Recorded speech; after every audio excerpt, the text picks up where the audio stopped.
Hey, today we are testing my wife on her D&D knowledge. I'm going to ask her 20 questions. If she gets 5 or less right, I'm going to smash an egg on her head. If she gets 10 or less right, she is in charge of making a charcuterie board for our next D&D session. If she gets 15 or more right, I will do the charcuterie board myself for the next D&D session. And if she gets all 20 right, I have to go and buy her a brand new set of dice, whatever she wants. I don't have a lot of faith I can get all 20.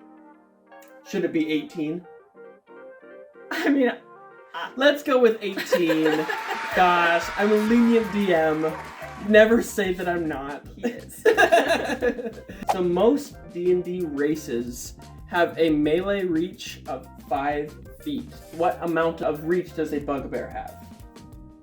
10 feet. 10 feet is the correct That's a answer. lucky guess. This one you better get right because you're playing a rogue in our current D&D campaign. What are 2 ways to gain sneak attack as a rogue? To have advantage. And Yes. if you are within 5 feet of an ally. No. I think that's You're right on the tip of it. The first one is 100% correct. Okay. The second one, the enemy has to have an ally or another creature that it is fighting within 5 feet of it. Okay. But I'll give it to you. I'll give it to you. Wow. Again, I'm a lenient DM. Generous. We're only on question number 2. I figure if I don't give you the softball answers, then at 20 you're gonna These be are like, the this easy is questions. so hard. List at least 3 actions you can take in combat. You can dash. Yes. You can use your action to attack. Yes. And you can disengage. You can disengage. Those are 3 of them. Using your action to attack in combat is useful. But other than an action, what are at least 2 things you can do in a combat round? Bonus action and reaction. Yes. Question number 5. How do you calculate spell DC? It's your spellcasting modifier and your proficiency bonus. Those are 2 of the 3 things, yes. Oh, no. Oh, no. I felt so good about myself. It's kind of hard because it's a static thing that doesn't change throughout the rest of the entire game. But there are 3 things to calculate. I don't know. The number we were looking for is 8 plus your proficiency bonus plus your spellcasting Oh, just a straight up modifier. number. Just a straight up number. So unfortunately, you've missed 1 of these 20 questions. Think about the dice. Think about Envision the them. dice. Are they metal? Pink. Are they metal? Are they Gemstone. gemstone? Oh no. Please don't get them right. What number is bigger, your ability modifier or your ability score? Your ability score. Yes, correct, Amundo. Question number 7. Name 5 of the 8 schools of magic. I feel like that's pretty fair. It's just over half. Schools of magic? There are 8 Is schools of this magic. a part of a one particular class? For the... There are 8 schools of magic in all of D&D. Is For it instance- classes? Are they the classes? They're classes of wizard, technically. Subclasses of wizard. Subclasses That's of what I was wizard. wondering. Technically, but yes, there are 8 different schools of magic. Oh goodness, there's no way I'm gonna get them. So this is incorrect for you. Okay.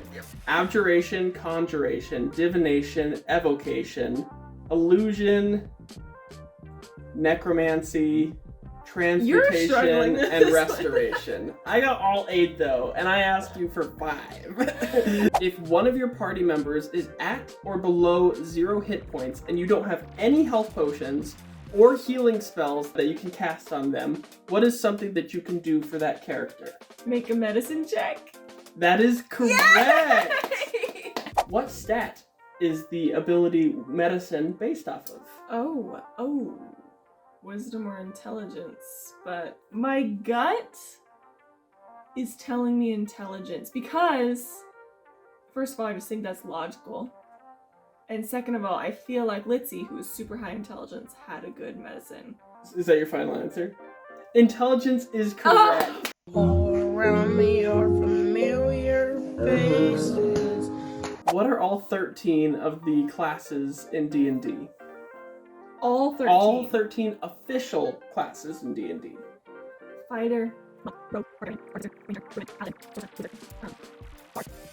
many are there? 13. You have 2 left.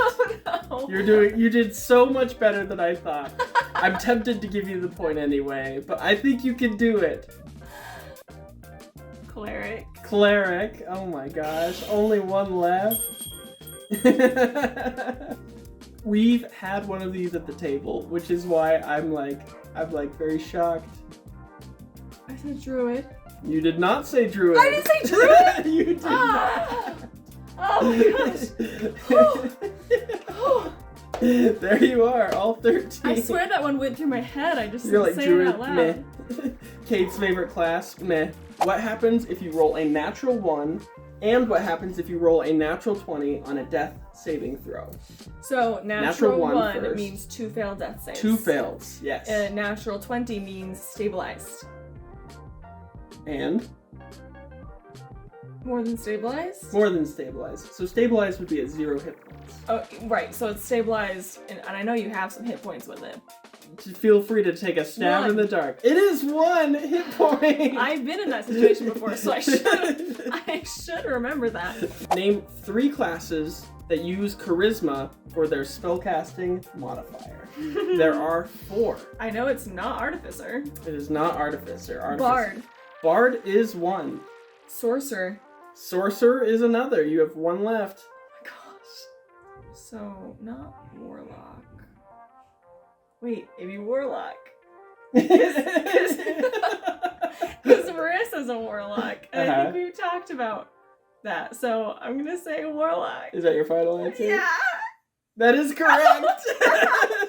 You're being so mean right now. Let's get into some math. My favorite part about D&D. Okay. If I am a level 10 wizard and I take a short rest, what is the maximum amount of hit dice that I can spend, and how many sides does that hit dice have that I use? I know that wizards are really squishy. Wizards are really squishy. So I kind of want to, like, 6 is on the lower end, but 4 feels like too little. I think it's a d6. A d6, okay. Is that your final answer? Yes. A d6 is correct. Okay. Yeah. As a level 10 wizard, how many d6 can I expend per short rest? Per short rest, meaning if I like was newly level 10, just long rested, a few hours have gone by and I want to take a short rest, how many hit dice can I use maximum? I have no idea. You keep emphasizing level 10, so I'll just say 10d6.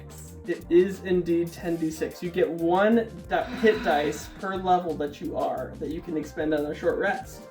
Fun fact. I don't know how I'm doing this well, to be honest. Name 2 unofficial D&D classes. Blood Hunter. Blood Hunter is one of them, yes. I don't know any others. I don't know if this is breaking the rules, but we have a friend who made a Blackguard class. That's not official. I'm gonna say a point, I got the name! but there is trickery involved. So Blood Hunter, another popular one is the Mystic or the Psionic, or the Scion technically. There's also like Witch. Monster challenge rating is generally thought to be calculated based on a size of a D&D party of how many people. It's built for 3. That's your final answer. No! No! Because of the way you said it, okay? Okay, I'm clarifying. I don't want to.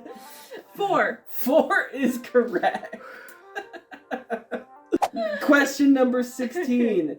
Name 2 playable races whose size is considered to be small. Halfling. Halfling is correct. And Gnome. Gnome is also correct. I would have accepted Kobold and also like Fairy. Subclasses are called lots of different things in D&D. Paladins have oaths, clerics have domains, bards have different colleges, druids have blank. So I know that in campaign 1 of our podcast, Tess was a druid. Yes. And he was a Circle of the moon? That is correct, yes. Okay, and then I think there's like circle of spore, so it's circles. Circles, yes, that is correct. If I wanted to give the player after me in combat advantage on their next attack, what can I do to give them advantage during their next turn? Provide the help action. That is correct. Yes! I would have also accepted flank the enemy or casting something like fairy fire. You have 2 questions left. Oh my goodness. So you've I want the dice so bad. you will not get an egg smashed on your head. You will not be having to make charcuterie board. This is to determine whether I'm making a charcuterie board or whether we're getting you a new set of dice. I didn't think I was gonna get the dice, but now that like we're at this point, I You feel only like have I 2 left. have to. Yeah, I feel like I you have have to. Magic Missile is a very nice first level spell because it is an auto hit against the target. Name one way Magic Missile can miss a target. Oh no, I'm gonna lose it right here. You might lose it right here. I'm gonna lose it right because I don't know. You don't know at all? I don't think I've ever had a character that's had magic missile. Lakir had Magic Missile. You're right. So Lakir, he casts magic missile. All the time. So if it's magic, I'm gonna say that it's a spell, Okay? and shield is a spell. Is that your final answer? Don't make me doubt myself every time. And I don't have any other answers, so Shield? shields. Shield is correct. Name the 3 official D&D classes considered to be half-casters. Artificer. Artificer's played correct, Artificer. yes. Paladin. Paladin is also correct. I know that it's not Warlock, Wizard, Sorcerer. That is probably also correct. So this is actually funny because I played a Paladin in a recent one-shot, and Right. then I played an Artificer for campaign 1. Rogue, but I know that Liz is my current character, but I know that she's not a caster. Okay. But then I also played Ranger through our Patreon only Nora game, Mhm. and it was forever ago, but I'm pretty sure she was a half caster. Is that your final answer? Yes. Those are correct. Congratulations. Is that the last question? That's the last question. You have 18 out of 20. You convinced me to go 18 out of 20. There's witchcraft involved. Thanks. Thanks for joining. Thanks for joining us. I found the dice that I wanted. I've got them picked out, so Kate's gonna buy them for me.